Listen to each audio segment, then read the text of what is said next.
Hey guys, welcome back to my channel and happy new year. Yay! It's great to be in a new year. Welcome to 2021. Wow.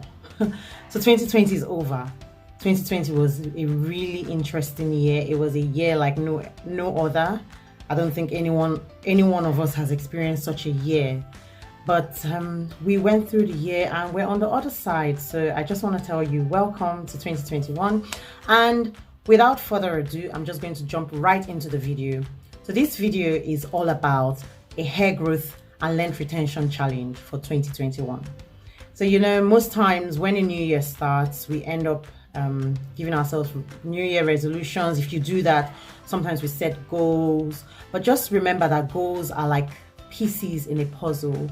And if you do not put them together with actions and plans, the puzzle will not be complete. They will all remain as pieces. So this video is just going to tell you how we intend to create a growth challenge or length retention challenge, go through it and achieve goals this year. And the challenge runs for 6 months. So leave in the comments below. Let me know what day you watch this video and what day you're intending to start your challenge. So this challenge is all about growing your hair, which is a natural bodily function, like I always say, and also retaining the length that you have achieved, because that is a challenge that a lot of tightly coiled, we'll call ourselves 4C, 4B ladies, we kind of have challenges retaining length due to the way our strands grow and the breakage and dryness and all that kind of challenges we experience. So this challenge is going to address all those concerns, form a healthy regimen, and enable us to retain length. We are aiming for 3 inches. I'll show you what that is. So that is it.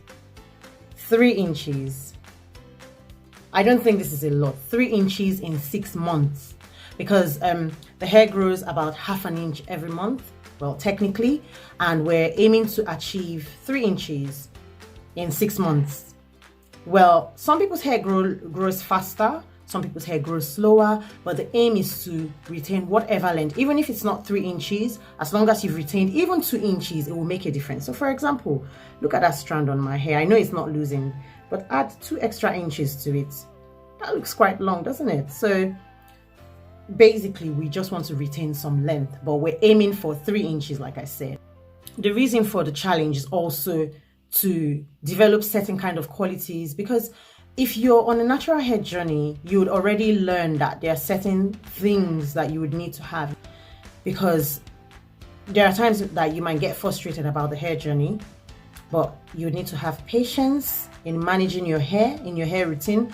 So it's not just about the products and the techniques and all that. It's also some life skills and some virtues that you would have to develop. And so 3 things we're going to be working on is patience, discipline, and consistency.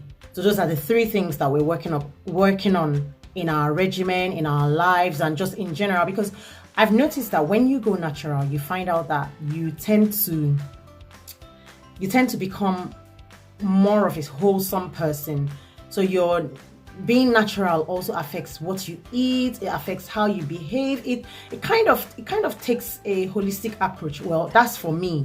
So these are things that I'm expecting that we will be able to develop. And I think if we're able to develop these 3 things, patience, consistency, and discipline, these are things that would gear you for success in any aspect of your life. So sorry, I chat too much. Another reason why I'm coming on the growth challenge and making it open for everyone and is because of accountability. It's nice if I can be accountable to you and you can be accountable to me.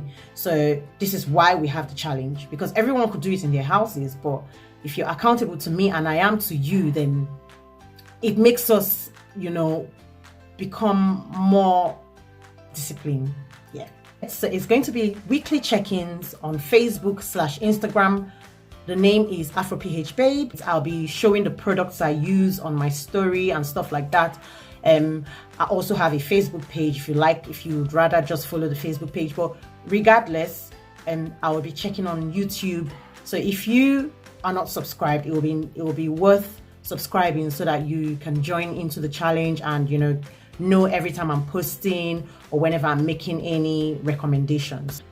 And on YouTube, I'll do more of the monthly updates because I'll be posting other videos in between, but it will be monthly updates on YouTube. So every month I'm going to come and say where we're at, what we should do next, and encouragements and stuff like that. And then the challenge is going to be in 7 steps, and I made it 7 steps because 7 is a number that we remember. I don't want to make it too complicated. We're going to be doing 7 steps in our hair regimen. And the first step will be pre-poo. I would encourage you to do a pre-poo. It wasn't something that I always liked to do, but I've seen the difference it makes in my hair. And pre-pooing with a penetrating oil. Examples of penetrating oils are coconut oil, olive oil, babasu oil, but the ones that are common are olive and coconut. I would encourage you to use coconut oil. Even if you're low porosity, high porosity, whatever porosity you are, use coconut oil as your pre-poo treatment because it does penetrate into the shaft, and it also helps to prevent too much moisture from getting into the strands. So coconut oil is a good penetrating oil that is useful for pre-poo. So that's step 1. Step 2 is going to be your shampoo. It may not be a shampoo wash if you don't use shampoos all the time, but if you use a shampoo, it should be a sulfate-free shampoo that you would use. This can be done every 2 weeks. It's totally up to you. If you're someone who likes to wash your hair weekly, you can go ahead and do it, but it shouldn't be anything more than 2 weeks, maximum of 2 weeks, because our scalps need to be cleansed. We can't pile a dirty scalp and expect our hair to grow. It's going to clog our follicles and stop our hair from thriving. I know there's a myth that says hair grows when it's dirty, but that myth has been busted. Okay, and then the next one would be deep conditioning. So deep conditioning should be done after your shampoo wash. So if you did clay, I would still encourage you to deep condition. Sorry, I know I've jumped a bit, but some people do clay washes, which is also like instead of in place of a shampoo, they clay wash. If you clay wash, that's fine, but you still have to deep condition afterwards. And then after deep conditioning, you've rinsed out your deep conditioner, and now the next step would be to moisturize your hair. That's step 4. There are different ways to moisturize your hair. There's the LOC method, which means the liquid, oil, cream. There is the LCO method, which is the liquid, cream, oil. That's the method I use.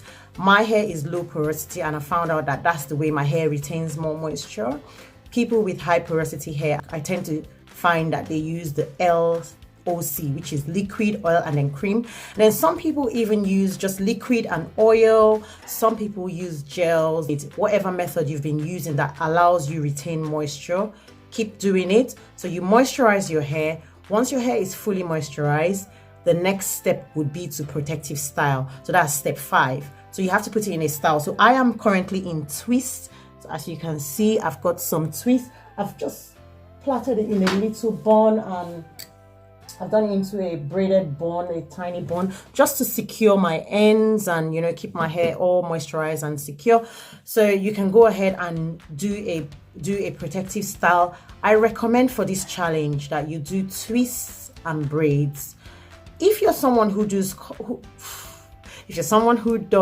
cornrows, carry on doing cornrows. If you wear wigs, carry on wearing your wigs with your cornrows underneath, but remember to always moisturize your hair. So I'll come into that in a little while. Cornrows do not work for me because they put a lot of tension on my scalp. When I do cornrows, my scalp becomes quite inflamed and itchy because I've got fine strands. My hair is really fine. My strands are fine. They're quite easy to break. Okay, so I would encourage you to pick between twists or braids. But if you're someone who does cornrows, carry on doing cornrows. So you're going to keep doing this style every time you moisturize your hair. You do the style. Okay, so the 6th step, number 6, is the bedtime routine. This is a really important step because we sleep every day, right? I'm sure there's no one who doesn't go to bed in a day. Every night we all go to bed. So when you're going to bed, ensure that you are not sleeping without protecting your hair. So your hair is in a protective style, all good. The next thing you need to be doing is ensuring that you're wearing a satin bonnet or a satin scarf or you're sleeping on a satin pillowcase, whatever is good for you. Since your hair is already in a protective style, I'm not going to tell you you need to band your hair or anything. Your hair is already in a protective style. So the aim of this challenge, like I said in the beginning, is to retain length. So you're going to ensure that you keep your hair in a protective style as often as possible.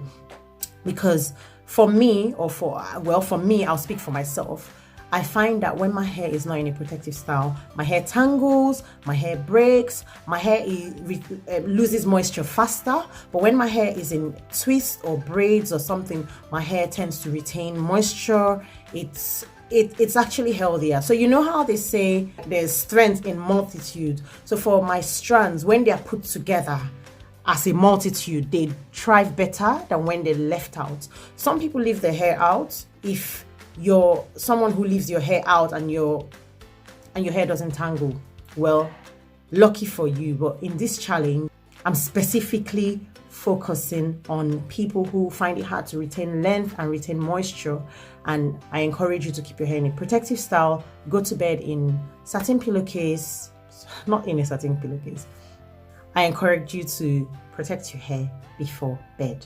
Now, the extra step is going to be, I'll call it the miscellaneous step. That's step 7.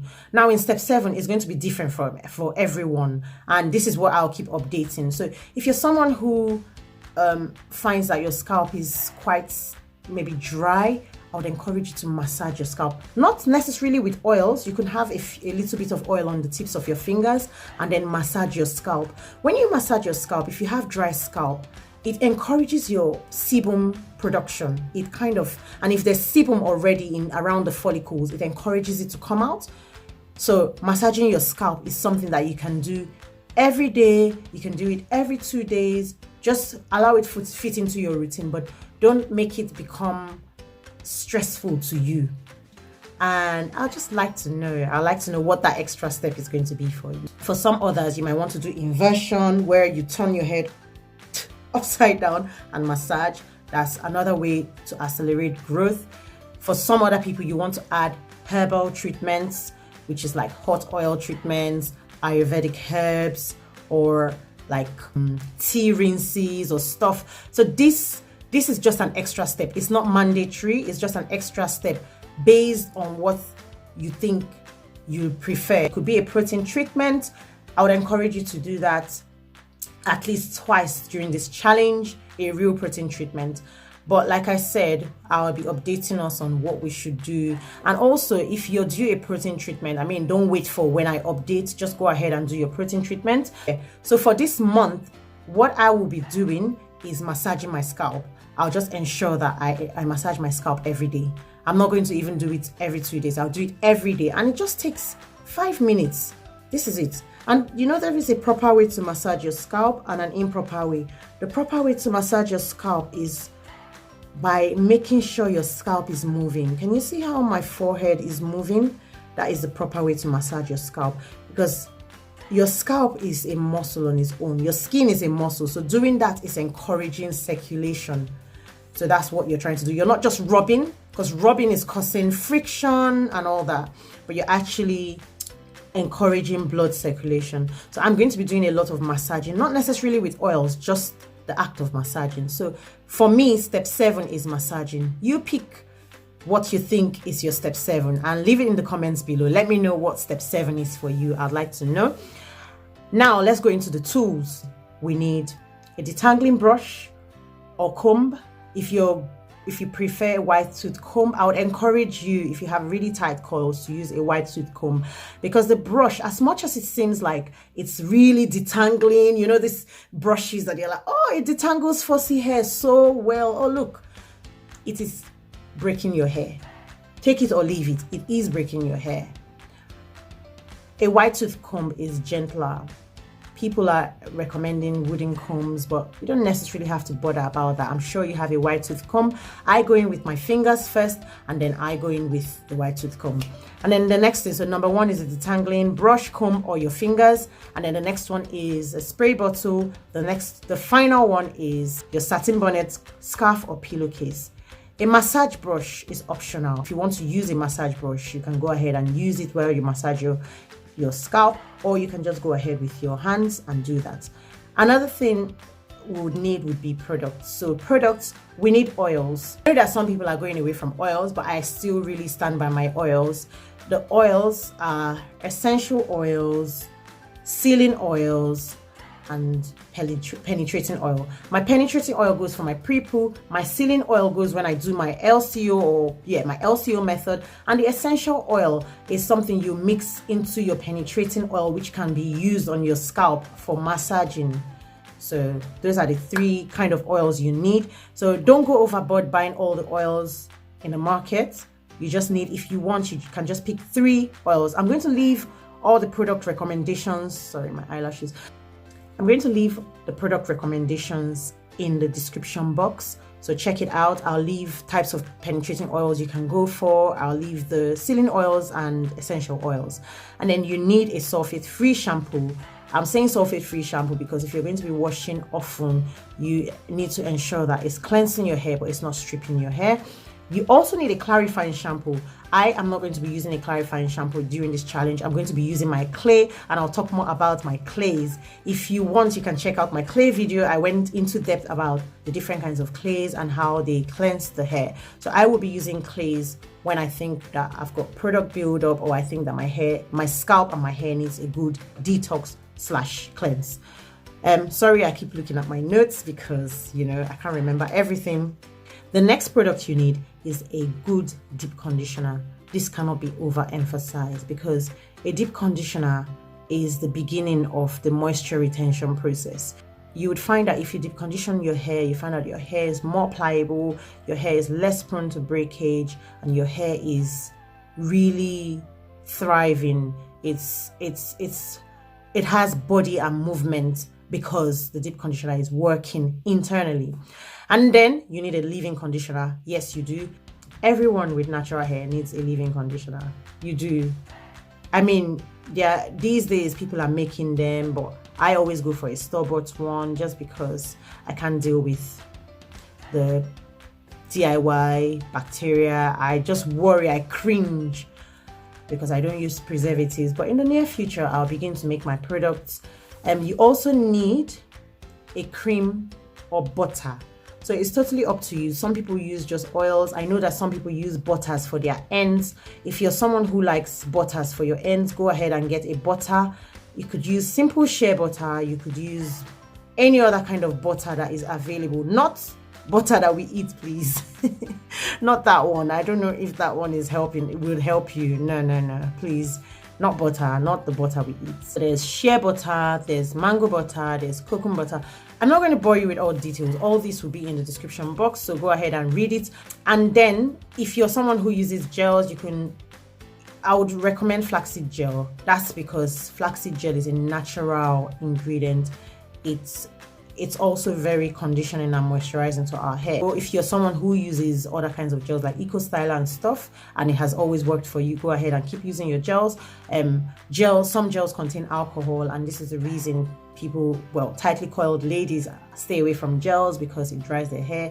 And tightly coiled ladies, our sebum is unable to travel all the way to the ends of our hair, so our hair is naturally dry. So you get what I'm trying to say. So it's all up to your routine. I'm not here to tell anybody what you must do. I just want us to have a growth challenge and encourage each other. It would be really nice to know what you've been doing in the challenge, and I'd like to hear from you. And finally, it's good to have a liquid you spray on your hair. It could be a hair mist, whatever hair mist, or it could be simple distilled water. I say distilled water because tap water sometimes can contain some chemicals and stuff that are nasty. Or you can just get something like rose water or aloe vera juice. You can mix it with a bit of water, but having something to spritz on your hair is quite useful, especially for when you're re-moisturizing. So the action points, I've said them all. So those are the 7 steps, the tools we need, the products we need. I've mentioned all that. Guys, I don't want to keep you long. I have chatted so much. I hope you found value in this video, and if you did, comment down below. Let me know one thing that you've learned from the video, what you're going to be doing in the challenge, and I will see you in the next video. It won't be long. Next week Friday I'll be posting another video. So thank you for watching. and I'll see you in the next one.